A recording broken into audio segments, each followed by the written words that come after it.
میرے امام حسین کی حیثیت سے اس چھوٹے سے دفتر میں قدم رکھا ہے.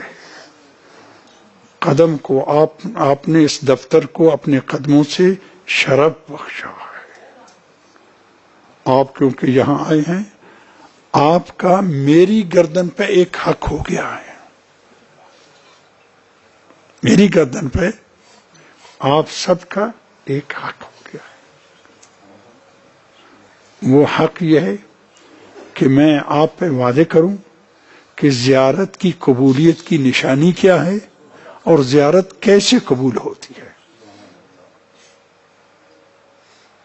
کیونکہ زائر کا مہم مقصد زیارت کے بعد یہی ہوتا ہے کہ خدا اس کی زیارت قبول کرے. اگر زیارت قبول نہ ہوئی خدا نخواستہ تو جیسے آئے تھے ویسے ہی. اور ظاہر ہے کہ مجھے یہ وعدے کرنے کے لیے کہ زیارت کی قبولیت کی نشانی کیا ہے اور زیارت کیسے قبول کروائی جاتی ہے خدا سے، معصوم سے، مجھے کچھ جملے نصیحت کے کہنے پڑیں گے. برداشت کریں گے نصیحت؟ غصے میں نہیں آئیں گے؟ ناراض نہیں ہوں گے؟ کوئی آہستہ کہنا، کوئی ڈر رہے، بالکل غصے میں نہیں آئیں گے. مولانا سے کوئی آپ گلہ نہیں کریں گے وہاں کیوں لے کے گئے تھے، وہ تو نصیحتیں کرتا ہے. نصیحت کے جملے کچھ کڑوے ہوتے ہیں، برداشت کریں گے. میری بیٹیاں بھی برداشت کریں گی انشاءاللہ تعالی. اور مجھے زیادہ ہمارا مولویوں کا کام وہی زبان سے ہوتا ہے، گلے سے ہوتا ہے، تو مجھے کچھ عادت ہو گئی ہے میں کچھ اونچا بولتا ہوں. اس سے آپ یہ خیال نہ کرنا کہ میں غصہ ہو رہا ہوں آپ سے. یہ تقریباً 60 سال سے زیادہ ہوتے ہیں مجھے پڑھاتے ہوئے، 60 سال سے زیادہ. تو ایک ہمیشہ گولیاں کھاتا ہوں لیکن گولیوں کا کوئی فائدہ نہیں. جب تک کہ باتیں جاری ہیں تو اس کا کوئی فائدہ نہیں. میرے بھائیوں، بیٹوں اور بیٹیوں، زیارت کی قبولیت کی نشانی یہ ہے کہ زیارت کے بعد میرے اور آپ کے کریکٹر، کردار میں کوئی واضح مثبت تبدیلی آئے. تبدیلی. میں اور آپ امام زمانہ کی شفقت کی دعاؤں سے ہم زندگی بسر کر رہے ہیں. اگر مولا کی شفقت سے پر دعائیں میرے اور آپ کے لیے نہ ہوں تو دشمنان اسلام، دشمنان اہل بیت ایک ایٹمی بم سے ہمیں 1 سیکنڈ میں سب کو تباہ کر سکتے. لیکن میرا اور آپ کا مظلوم امام دعائیں کرتا ہے، خدا ان کو ایسی حرکت سے روکتا ہے. میرا اور آپ کا فریضہ ہے اس شفیق، اس پر شفقت امام کی مخالفت سے ڈریں. انشاءاللہ آپ ڈرتے ہوں گے، میں بھی ڈرتا ہوں.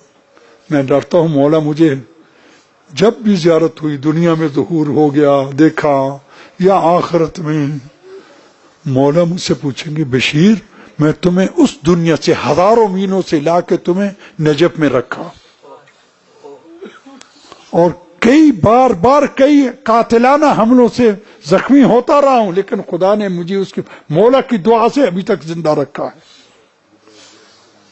مولا فرمائیں گے بشیر میں نے تم پہ نجف میں رکھ کے نجف کے حوضے کی چابیاں تیرے ہاتھ میں دی. میرے شیعہ آئے تھے، تم نے نصیحت کیوں نہیں کی تھی؟ مولا امام زمانہ گواہ رہنا، میں تیرے شیعوں کو نصیحت کرنے لگا ہوں. قیامت کے دن خدا کے سامنے اور اپنے نانے رسول کے سامنے اور اپنے دادے حسین کے سامنے گواہی دینا، میں تیرے شیعوں کو نصیحت کرتا تھا. میں نصیحت کرتا تھا. عرض کر رہا تھا کہ زیارت کی قبولیت کی نشانی یہ ہے کہ زیارت کے بعد میرے اور آپ کے کریکٹر میں واضح مثبت تبدیلی آئے. میں اور آپ خیال نہ کریں کہ میں زری کے پاس بیٹھ گیا، زری کو چوم لیا، زری کے پاس چند گھنٹے بیٹھ گیا، جنت کی چابیاں میرے ہاتھ میں آ گئی. وہ دشمنان امام حسین جو کربلا میں مولا اور مولا کے مددگاروں کی تلواروں سے مارے گئے تھے لعین، وہ کہاں دفن ہوئے تھے؟ کربلا میں۔ مولا سے پہلے دفن ہو گئے تھے۔ مولا کی لاش تو ابھی ٹکڑے ٹکڑے زمین پہ پڑی تھی، ٹکڑے ٹکڑے۔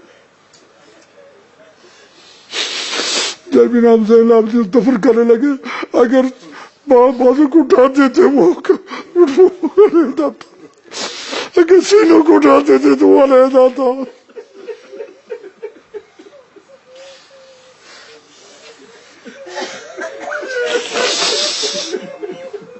مولا کی لاش تو ٹکڑے ٹکڑے پڑی تھی، یہ ملعون دفن ہو گئے تھے۔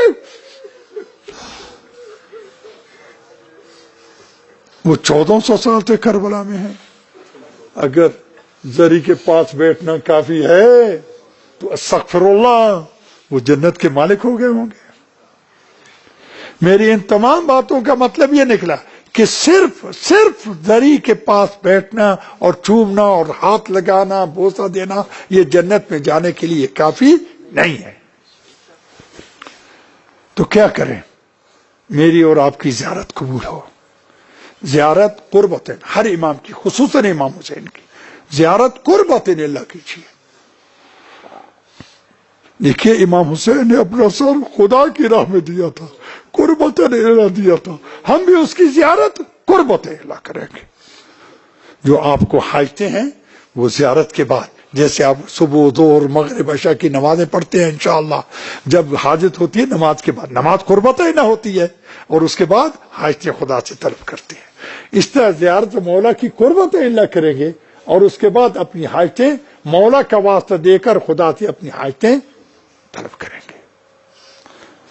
زیارت کیجیے قربت اللہ، اس کے بعد نماز زیارت قربت اللہ، اس کے بعد ذریعہ امام حسین کے قریب ترین پہنچ کر، کبھی بھیڑ کم ہوتی ہے وہاں، کبھی بھیڑ زیادہ ہوتی ہے، جہاں جتنا قریب ہو سکے قریب جا کے کھڑے ہو کر یا بیٹھ کر، جیسے بھی آپ کے لیے ممکن ہو، خدا کے سامنے مولا کو گواہ بنا کر اپنی زبان سے گزشتہ گناہوں کا اقرار کرو۔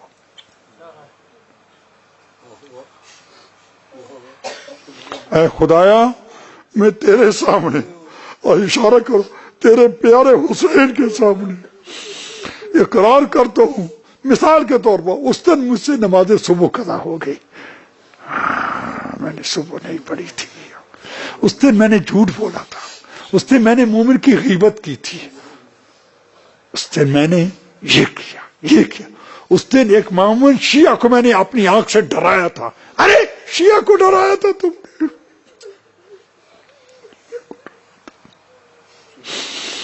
میں نے یہ کیا زبان سے۔ خدایا کوئی ایسے گناہ بھی ہو گئے جو میں کر کے بھول سکوں، تیرے فرشتوں نے لکھے ہیں، میں اقرار کرتا ہوں انہوں نے درست لکھا ہے، میں نے یہ گناہ کیے ہیں، انہیں جھوٹ نہیں لکھا۔ خدایا اس حسین کے صدقے میرے یہ گزشتہ گناہ معاف کر دو، میں وعدہ کرتا ہوں آئندہ یہ گناہ نہیں ہوں گے، مولا پکا وعدہ کرتا ہوں۔ مولا حسین، تمہیں علی اصغر کا واسطہ، جس کی بے سر لاش تیرے کچلے ہوئے سینے میں پڑی ہے، ظالموں نے چھوٹے سے بچے کا بھی سر کاٹ کے نیزے میں بلند کیا تھا، نہیں معلوم اس کی ماں اس چھوٹے سے سر کو کیسے دیکھ رہی تھی۔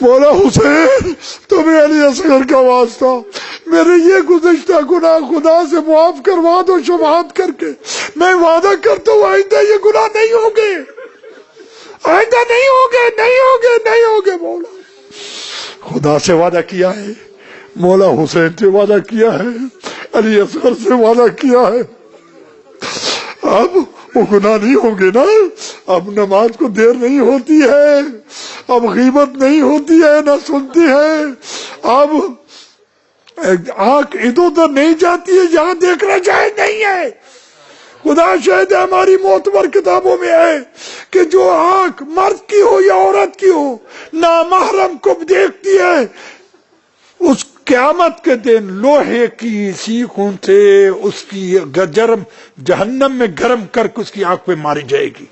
اس نے کیا تھا، اس آنکھ سے دیکھا تھا اگر وہ توبہ سے پہلے مر گیا تو. خدا اب تو مولا سے وعدہ کیا ہے، اب نہیں ہوں، اب آنکھ ادھر ادھر نہیں جاتی ہے، اب نماز کو دیر نہیں ہوتی ہے. کوئی آپ کو پوچھے تم ایسے نہیں تھے، تمہیں کس نے درست کیا؟ کہو جس نے حضرت حور کو درست کیا تھا. مجھے اس حسین نے درست کیا ہے، جس حسین نے حضرت وہب کو عیسائیت سے نکال کر مسلم بنا کر شہادت کا درجہ عطا کر کے جنت میں داخل کر دیا، مجھے اس حسین نے درست کیا ہے. اور اگر ہمیں کوئی درستی نہ ہوئی، معذرت چاہتا ہوں، آپ نے وعدہ کیا نصیحت سننے کا، گویا کہ ہم کالے دل سے آئے تھے، کالے دل سے واپس آ رہے ہیں. اگر درست نہ کالے دل سے. میرے بھائیو بیٹو، کچھ گناہ کبیرہ، ایسے گناہ کبیرہ کی ہے کہ ایسا گناہ کہ اگر انسان توبہ سے پہلے مر گیا تو سیدھا جہنم میں جائے گا، اس کو شریعت میں گناہ کبیرہ یا گناہ بزرگ کہتے ہیں. بہت سارے گناہ کبیرہ ایسے ہیں جن کو اکثر لوگ گناہ نہیں سمجھتے، بڑی مصیبت ہے، دن رات کرتے ہیں کیونکہ اس کو گناہ نہیں سمجھتے، ہمیشہ کرتے ہیں. یہ بڑی، اگر علماء سے بھی نہیں پوچھتے اور گناہ بھی کرتے ہیں تو کب پتہ چلے گا؟ جب اسرائیل نے روح قبض کرنے شروع کر دی، فرشتے دکھائیں گے تم یہ گناہ کرتے تھے، یہ گناہ کرتے تھے. اب توبہ کا دروازہ بند ہو گیا ہے. جب روح نکلنی شروع ہو جائے، قرآن میں صاف آیت ہے کہ توبہ کا دروازہ بند ہو جاتا ہے اور فرشتے جہنم میں گرم کیے ہوئے کوڑے کھڑے لے کے کھڑے ہوں گے. اب آؤ تمہیں بتاتے ہیں. میں مومنین مومنات کو بعض ان گناہوں کی طرف متوجہ کرنا چاہتا ہوں جن کو اکثر لوگ گناہ نہیں سمجھتے. میں دوبارہ پوچھ رہا ہوں، وعدہ کیا ہے نا نصیحت سننے کا، غصے میں نہیں آئیں گے نا انشاءاللہ. ان گناہوں میں سے، گناہ کبیرہ میں سے ایک داڑھی مڑانا گناہ کبیرہ ہے.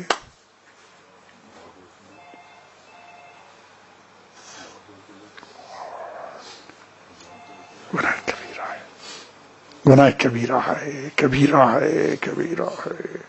بات کہتے ہیں میں نے باریک مشین سے، خواہ باریک مشین ہو یا اس طرح ہو، دونوں حرام ہے. داڑھی کے اتنے لمبے بال ہونے چاہیے اب ان کو کنگھی کر سکیں، اس سے تھوڑی کافی نہیں ہے.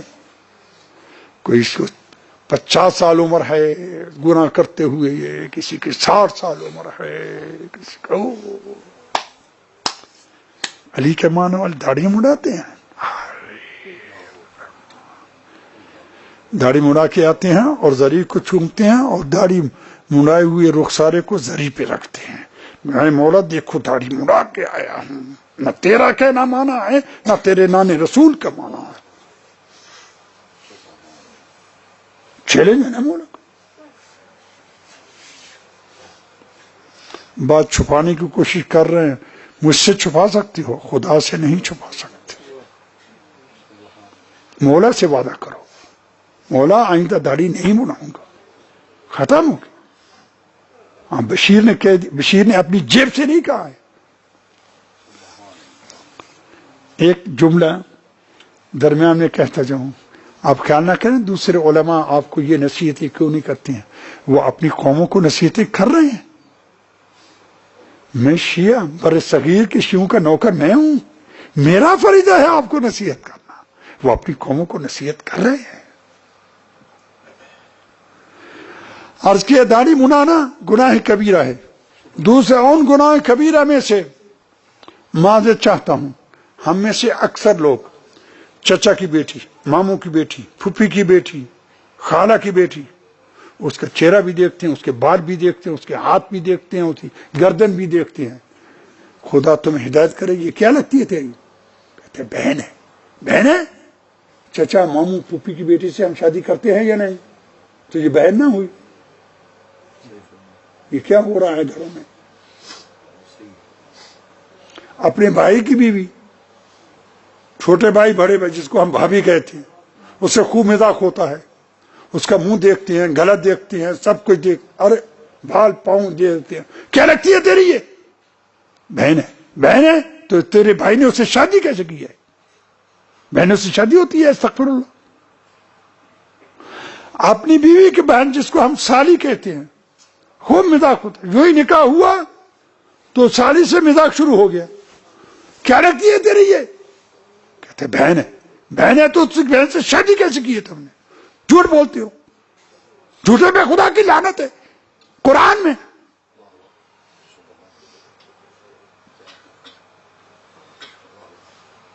یہ سب گناہ ہو رہے ہیں یا نہیں بیٹو بھائیوں؟ میری بیٹی نہیں ہے، میں احترام کے لیے ان کو بیٹی کہتا ہوں. نامحرم ہے میری بیٹی وہی ہے جس کو خدا نے میری گود میں دیا ہے. این بیٹیوں سے پوچھتا ہوں جو جوان ہیں، 9 سال سے 60 سال تک صحیح شادی جوان سمجھی جائے گی، 9 سال سے 50 سال تک غیر صحیح شادی جوان سمجھی جائے گی. میں ان جوان بچیوں سے پوچھتا ہوں تمہیں جناب زہرا کی ٹوٹی ہوئی پستی کی قسم، اگر جناب زہرا اس وقت ہوتی تو ننگے منہ نکلتی یا نہ منہ چھپا کے نکلتی؟ جناب زہرا مدینے کے سڑکوں پہ ننگے منہ پھرتی تھی. کیا ہو رہا ہے؟ کیا ہو رہا ہے؟ خدا شاہد ہے ہماری معتبر کتابوں میں ہے کہ اگر کسی جوان عورت نے بغیر مجبوری کے اپنے ہاتھ کو بھی نامحرم سے نہ چھپایا تو اس کو کئی ہزار سال دوزخ میں جلایا جائے گا، اس کو بھی، اس کے باپ کو بھی، اس کے شوہر کو بھی، اس کے بھائی کو بھی، اگر وہ راضی تھے. اگر وہ راضی تھے. کیا ہو رہا ہے؟ کیا ہو رہا ہے میرے بھائیوں، بیٹے اور بیٹے؟ کیا ہو رہا ہے؟ کہتے ہیں منہ کھولنا جائز ہے. تو جناب زینب نے یزید سے کیوں کہا تھا بدبخت تم نے علی کی بیٹی کا چہرہ ننگا کر دیا؟ اسے کیوں نہ کہا تم ہمیشہ ننگے منہ پھرتی ہو؟ ہماری موت پر کتابوں میں ہے، خدا شاہد ہے. تم نے علی کی بیٹی کا چہرہ ننگا کر دیا، بدبخت. خدا شاہد ہے.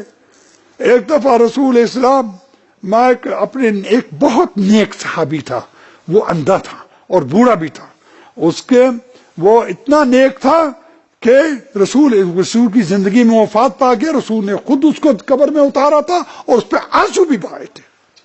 اتنا نیک صحابی. اس کے ساتھ رسول اسلام جناب زہرا کے دروازے پہ آئے. دروازہ کھٹکھٹایا. گویا کہ رسول مجھے آپ بتا رہے تھے اپنی بیٹی کے گھر بھی بغیر اجازت کے داخل نہ ہو جاؤ. بیٹی کے گھر میں آؤ بابا اندر آ جاؤ. فرمایا رسول نے میرے ساتھ یہ اندھا صحابی ہے. جناب زہرا نے کہا نہ یہ اندر نہ آئے. جناب رسول نے جناب زہرا سے کہا مجھے اور آپ کو بتانے بیٹی وہ اندھا ہے. عرض کی بابا وہ اندھا ہے، میں اندھی نہیں ہوں. وہ اندھا ہے، میں اندھی نہیں ہوں. یہ تھی جناب زہرا. امام زین العابدین سے کوئی پوچھتا تھا مولا سب سے زیادہ مصیبت کہاں آئی آپ پہ؟ فرماتے تھے شام شام شام. حالانکہ امام حسین عراق میں شہید ہوئے تھے، شام میں شہید نہیں ہوئے تھے. کیوں؟ بہت ہی مصیبت تھی. برداشت فرمایا کہ میرا اور آپ کا امام ہاتھ کڑیوں میں مبتلا تھا. ان کی بیوی امام باقر کی والدہ امام حسن کی بیٹی، ان کی گود میں امام باقر بچے تھے. بیوی اگر بچے کو سنبھالتی تھی تو وہ ننگا ہو جاتا تھا، اگر وہ کو چھپاتی تھی تو بیٹا میں گر جاتا تھا. میرا اور آپ کا امام چیخے مار کے رو رہا تھا. اگر منہ کھولنا چاہتے کہ مولا کیوں چیخے مار رہے تھے؟ کیوں چیخے؟ میرے بھائیوں، خود میری دعا ہے خداوند عالم میرے اور آپ کے گناہ معاف کرے، مجھے اور آپ کو صحیح دین کی پابندی توفیق عطا فرمائے. خداوند عالم آپ کی زیارتیں قبول کرے اور مجھے اور آپ کو صحیح شیعہ بننے کی توفیق ہو. اللہم صلی